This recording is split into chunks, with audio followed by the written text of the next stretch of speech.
Président, Monsieur le Premier ministre, collègues, vous devez refuser la guerre. La France doit parler haut et fort, que sa voix cesse d'être couverte par les bruits des bombes, mais vos atermoiements ont rendu la position de notre pays inaudible.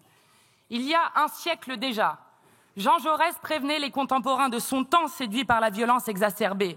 On ne fait pas la guerre pour se débarrasser de la guerre. Ces leçons valent pour aujourd'hui. Le monde est au bord d'un gouffre, placé là par l'inconséquence et la déraison totale de ceux qui aiment à se poser en dirigeant du bloc occidental. Il fut un temps où l'obsession de la diplomatie française n'était pas de plaire aux seuls occidentaux incapables de comprendre les transformations en cours, mais de parler au monde entier. La France doit demander des explications au chancelier allemand Friedrich Merz, qui a considéré qu'Israël faisait le sale boulot pour nous tous en déclenchant un conflit régional et en bombardant des installations civiles, ce qui est un crime de guerre.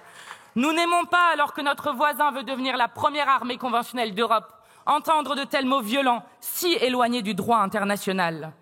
Vous devez refuser la guerre. Vous devez refuser cette guerre sans limite qui ne mène à rien, sinon à la déstabilisation toujours plus grande du Proche-Orient et par là du monde entier.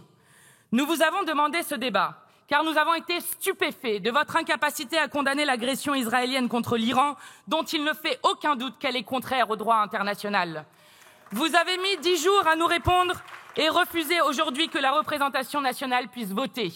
La position de la France vis-à-vis d'une guerre de cette ampleur ne peut dépendre de la volonté d'un homme seul, fût-il président de la République. En 1967, voici ce que disait le général de Gaulle au gouvernement d'Israël. Si Israël est attaqué, nous ne le laisserons pas détruire. Mais si vous attaquez, nous condamnerons votre initiative. Puisqu'Israël avait attaqué en premier, la France n'avait aucunement participé à sa défense. En affirmant, après les bombardements de la nuit du 12 juin, l'attachement de la France au droit d'Israël à se défendre, vous faisiez mine d'ignorer que c'était précisément Israël qui avait attaqué en premier lieu. Vous avez rompu avec l'attachement de la France au droit international, capitulé sans condition devant l'international réactionnaire en ralliant la doctrine de la guerre préventive.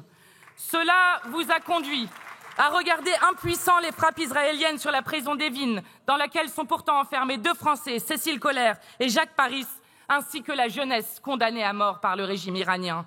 Vous êtes restés muets devant les frappes sur les installations nucléaires iraniennes, pourtant considérées comme des crimes de guerre et faisant peser un risque de contamination radioactive. Vous devez refuser la guerre et vous devez refuser tout particulièrement la guerre préventive. En droit international, la guerre préventive n'existe pas. Ce prétendu principe a été inventé pour les besoins de l'administration Bush Junior en 2003, contente de tuer Saddam Hussein que son pays avait aidé contre l'Iran. 1 million de morts plus tard, après la naissance de Daesh largement permise par ses brillants stratèges, les mêmes osent revenir défendre cette idée. Les mêmes qui défendaient mordicus que l'Irak détenait des armes de destruction massive affirment aujourd'hui que l'Iran serait au seuil de l'arme nucléaire, alors que toutes les agences de renseignement disent le contraire. Le ridicule ne tuant pas, ce sont encore les mêmes qui hantent les plateaux télévisés pour conseiller toujours plus de bombes sur toujours plus de civils, l'éditorialiste Caroline Fourest allant jusqu'à oser dire que le peuple iranien allait devoir payer le prix du sang. Ces propagandistes de guerre sont dangereux. La guerre, ils la vendent, mais ils ne la font jamais. C'est bien commode. Quand Bernard-Henri Lévy proclame, je le dis de tout mon cœur, merci président Trump, merci pour Israël, au lendemain des bombardements états-uniens des installations nucléaires, comment ne pas se souvenir qu'en 2003, il disait attaquer Saddam Hussein, oui, bien sûr. Quand Marine Le Pen dit que les frappes américaines doivent être saluées, quand un député macroniste affirme qu'évidemment ces frappes sont utiles pour la paix et pour la sécurité du monde, comment ne pas penser aux tribunes de 2003, célébrant le lendemain même l'invasion de l'Irak dans le journal Le Monde. Les amis des bombes sont toujours les mêmes, eux qui pensent que la guerre est une abstraction et qu'elle ne leur tombera jamais dessus. La guerre préventive, c'est la fin de tout le droit international. Vous pouvez faire la guerre tout le temps, partout, car il y a toujours des raisons de penser que l'on puisse être menacé. Et voici donc les États-Unis d'Amérique de Trump, la Russie de Poutine et Israël de Netanyahou qui dansent ensemble le ballet infernal de la guerre préventive. Vous devez refuser la guerre, car contrairement à ce que vous répétez, Monsieur le Premier ministre, la question posée n'est pas celle de la nature du régime iranien. Détestable, le régime iranien l'est assurément. Et nous avons soutenu, comme nous continuons à le faire, le mouvement qui a entonné Femmes, Vie, Liberté. Ce mouvement chantait la vie et ce que le génocidaire Netanyahou lui apporte, ce sont des bombes. L'opposition iranienne, dont vous saluiez le combat lorsque cela vous arrangeait hier, vous le dit aujourd'hui. La libération du peuple iranien ne viendra certainement pas d'un gouvernement d'extrême droite en train de commettre un génocide à Gaza. Non, la question qui est posée n'est pas celle du régime des ayatollahs, c'est celle de savoir si la France se place du côté de la guerre totale ou du côté du combat pour la paix. Vous devez refuser la guerre et refuser les va-t-en-guerre sanguinaires qui prétendent dessiner un nouvel ordre mondial. Ainsi, le Premier ministre israélien a-t-il déclaré « J'ai dit qu'on allait changer la face du Moyen-Orient et maintenant je dis « Nous changeons la face du monde ». Que pensez-vous de ces déclarations? Vous devez refuser la guerre car c'est bien le sort du monde qui est en jeu. Alors que nous célébrons demain les 80 ans de l'ONU, c'est au sein de cette instance qu'aurait dû se décider le cessez-le-feu. La France aurait pu y défendre la proposition d'intérêt général de dénucléariser la région. Non, à la place, la France sous Macron est devenue le laquais de Netanyahou et de Trump. La même semaine où les États-Unis violent le droit international, vous signez docilement sous l'égide de l'OTAN l'augmentation de notre budget militaire à 5% du PIB. Rendez-vous compte du niveau de servilité quand le secrétaire général de l'OTAN se félicite que Trump fasse payer un prix énorme à l'Europe, réalisant ce qu'aucun président américain n'était parvenu à faire durant des décennies. Servilité auquel il ajoute le ridicule et l'humiliation quand il commente l'action de Trump. Dadi doit parfois hausser le ton. L'OTAN affirme par ces mots, s'affirme comme une organisation à la fois hostile au droit international et profondément anti-européenne. La France doit sortir de ce piège. Cela vous attriste sans doute, mais nous n'avons plus rien à voir avec les États-Unis d'Amérique.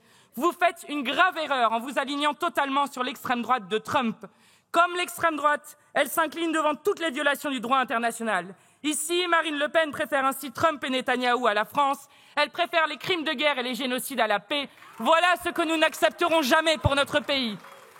Monsieur le Premier ministre, vous devez refuser la guerre et le génocide.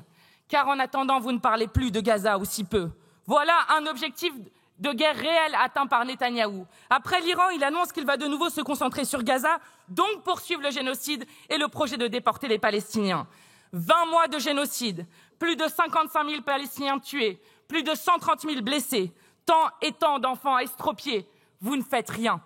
Tous les jours, des Palestiniens tués par balle ou par obus, alors qu'ils cherchent juste à obtenir de la nourriture. Vous ne faites toujours rien.